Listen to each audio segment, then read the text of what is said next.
Ya baiklah. Assalamualaikum warahmatullahi wabarakatuh.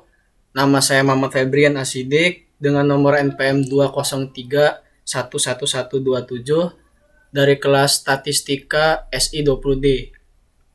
Pada kesempatan kali ini saya akan melakukan uji T sampel berkorelasi. Uji T sampel berkorelasi ini kelompok sampel diberikan perlakuan yang sama dan setiap subjek memiliki dua buah skor yang bersamaan. Uji tes sampel berkorelasi ini bertujuan untuk mengkaji apakah suatu perubahan terjadi akibat dari perlakuan dengan membandingkan sebelum dan sesuai diberikan perlakuan. Dan di sini saya sudah memiliki data yang bisa untuk kita buat contoh. Yang pertama-tama kita harus memiliki aplikasinya dulu, yaitu SPSS. Lalu dari data ini kita bisa langsung masukkan saja seperti ini. Ya, pertama-tama kita langsung saja buka SPSS-nya. Dari data di sini kita pindahkan saja ke sini. Pertama-tama kita buat di variable view-nya. Variable view-nya pretest. Lalu di labelnya sebelum diberikan perlakuan.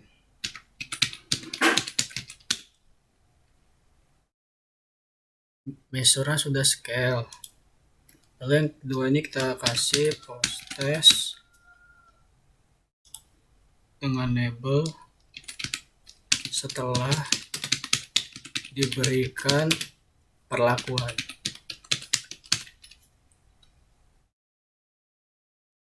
Measure sama, scale juga.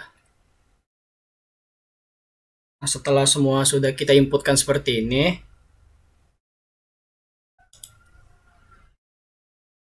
kemudian kita langsung buka saja tadi data kita. Data yang ada di sini kita pindahkan. Kita copy saja, nggak apa-apa. Kita buka data view, kita copy di pretestnya ini.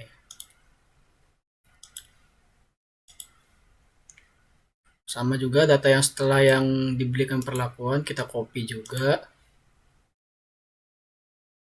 Kita copy juga, lalu kita pindahkan ke post test. Post test. Nah, lalu setelah semua data ini sudah dimasukkan, pertama-tama semua ini setelah kita masukkan, kita langsung saja kita pilih analis, lalu compare mean. Kita pilih yang Pirate sample t-test. Lalu jika sudah ada dua inputan seperti ini, sama saja mau di SPSS versi berapa, namun saya di sini menggunakan SPSS versi 16. Setelah kita sudah seperti ini, sebelum diberikan perlakuan, kita klik saja icon ini. Kita klik yang setelah diberikan perlakuan, kita klik yang ini. Jika teman-teman mengkliknya di bagian sini seperti ini salah, namun inputannya dia tidak akan memberikan hasil yang benar. Jadi kita harus memperhatikan sebelum diklik icon ini. Saya ulangi lagi seperti ini.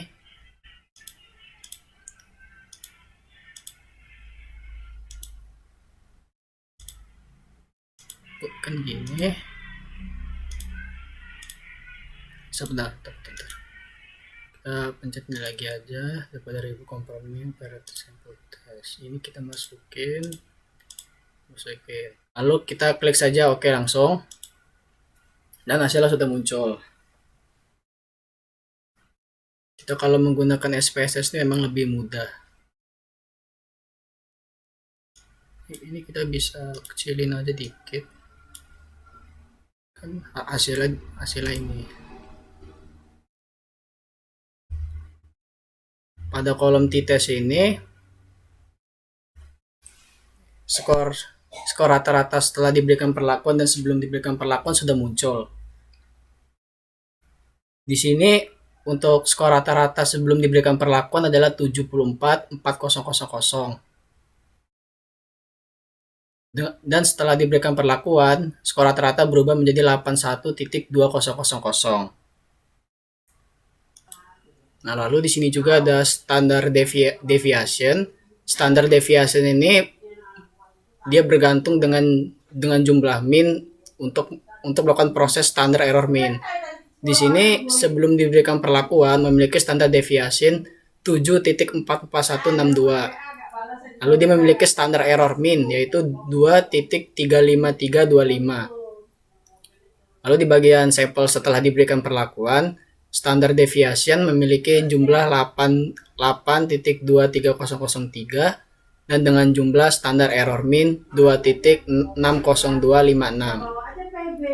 Lalu kita berlanjut lagi ke tabel selanjutnya.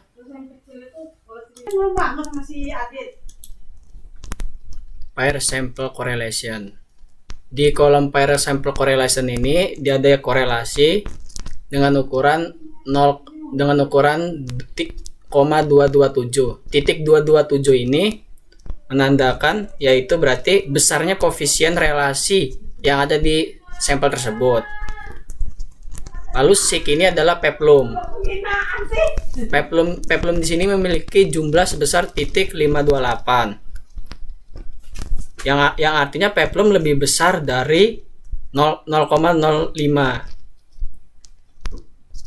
Yang signifikasinya ini berarti dia lebih besar dari 0,05, menunjukkan bahwa data yang dipasangkan memiliki korelasi yang tidak signifikan.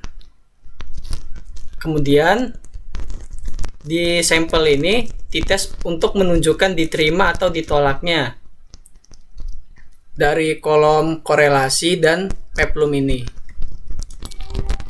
Nah, lalu di sampel yang ketiga ini ada paired sample test, yang dimana sebelum diberikan perlakuan dan setelah diberikan perlakuan ini memiliki jumlah rata-rata min 6 8.000 dengan standar deviation 9.76160 dan standar error rata-ratanya memiliki 3.08689.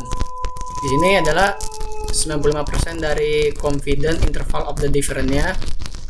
Lalu di sini kan disebutkan peplumnya memiliki 2 kegagalan dan memiliki jumlah titik 0,55. Nah, lalu dari sampel data di sini kita bisa menyatakan apakah di perbedaan rata-rata tersebut signifikan.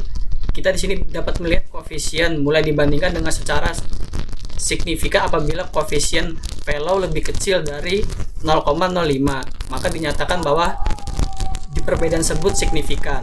Sebaliknya, dia apabila terpilih lebih besar dari 0,05, maka dinyatakan bahwa perbedaan rata-rata tersebut tidak signifikan.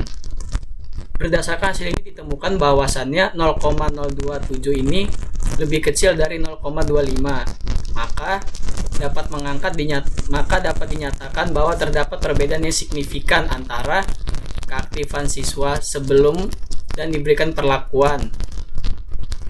Demikianlah uji T sampel korelasi ini yang bisa saya jelaskan. Jika ada kesalahan saya mohon maaf, saya juga masih dalam tahap belajar. Wassalamualaikum warahmatullahi wabarakatuh.